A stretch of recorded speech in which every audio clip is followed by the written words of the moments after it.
Yang dilakukan oleh Presiden Prabowo yang merencanakan untuk melakukan evakuasi warga Gaza ke Indonesia itu adalah tenaga-tenaga medis, tenaga-tenaga pendidik yang itu dilakukan oleh Presiden Prabowo sebagai bagian dari persiapan Palestina yang merdeka.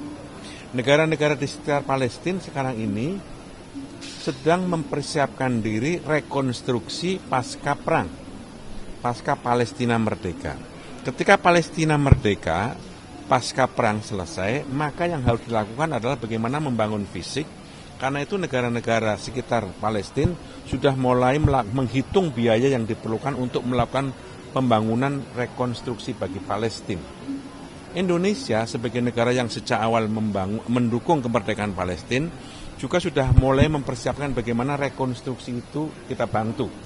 Basnas misalnya itu akan merencanakan rekonstruksi bahkan pembangunan kembali masjid, rumah sakit, dan sekolah-sekolah Indonesia yang dibangun di tanah Palestina untuk rakyat Palestina. Ketika itu terjadi, maka yang diperlukan adalah bagaimana mengisi dokter-dokter, tenaga pendidik, dan para guru yang sekarang ini menjadi korban gugur dalam peperangan terhadap Israel.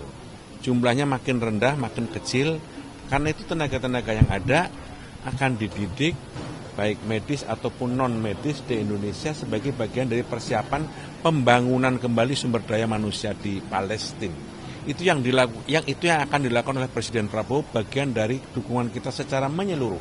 Bukan hanya dukungan politik, tapi dukungan fisik dalam arti pembangunan masjid, rumah sakit, sekolah, termasuk upaya kita mempersiapkan bagaimana sekolah dan rumah sakit itu diisi oleh dokter-dokter yang memiliki kapasitas yang memadai bagi kebutuhan rakyat Palestina.